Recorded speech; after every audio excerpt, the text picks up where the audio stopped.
بلوچستان کے شہر نوشکی سے ہمارے گدروشیہ پوائنٹ کے نمائندے ظہور گل جمالدینی کی رپورٹ کے مطابق نوشکی کے معروف جمالدینی قبیلے کے دو خاندانوں کے مابین دیرینہ رنجش اور اراضی کے تنازع کا خوش اسلوبی سے تصفیہ ہو گیا۔ اس موقع پر حاجی میر کمال خان جمالدینی کی رہائشگاہ پر قبائلی عمائدین اور معزز شخصیات کے اعزاز میں استقبالیہ دیا گیا۔ تنازع کے خاتمے میں میر خورشید جمالدینی، میر محمد اعظم ماندائی، حافظ فرید احمد مینگل، میر بالاچ خان جمالدینی، مولوی تاج محمد مینگل اور ایڈوکیٹ میر لیاقت مینگل نے کلیدی اور مؤثر کردار ادا کیا، جن کی مخلصانہ کاوشوں سے دونوں فریقین ایک دوسرے سے بغل گیر ہو کر شیر و شکر ہو گئے۔ اس موقع پر خیر و برکت اور قبائلی اتحاد کے لیے خصوصی دعائیں بھی کی گئیں۔ تقریب میں حاجی میر اشرف جمالدینی، حاجی برکت جمالدینی، ممتاز ٹرانسپورٹر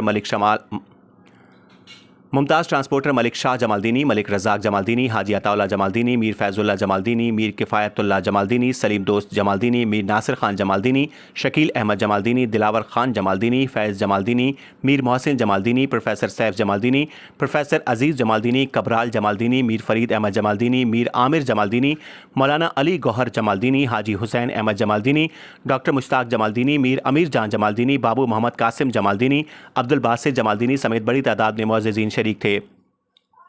اس موقع پر حاجی میر کمال خان جمالدینی اور برادری کے دیگر افراد نے تنازع کے حل میں کردار ادا کرنے والے تمام خیر خواہوں کی کوششوں کو سراہتے ہوئے ان کا تہ دل سے شکریہ ادا کیا۔ تقریب سے خطاب کرتے ہوئے میر خورشید جمالدینی، میر محمد اعظم ماندائی، ملک شاہ جمالدینی اور حاجی میر کمال خان جمالدینی نے کہا کہ موجودہ دور علم، تعلیم اور ہنر کا دور ہے۔ نوجوانوں کے ہاتھوں میں بندوق کے بجائے قلم اور کتاب دینا ہم سب کی مشترکہ ذمہ داری ہے۔ انہوں نے اس بات پر زور دیا کہ قبائلی تنازعات اور رنجشوں کا حل باہمی گفت و شنید اور رواداری کے ذریعے نکالنا قبائلی عمائدین کی بنیادی ذمہ داری ہے۔ مقررین نے دونوں فریقین کی جانب سے خیر خواہوں کو عزت دینے اور دلجوئی کے جذبے کو سراہتے ہوئے کہا کہ ایسے اقدامات ہی قبائلی معاشرے میں امن و امان، بھائی چارے اور ترقی کی ضمانت ہیں۔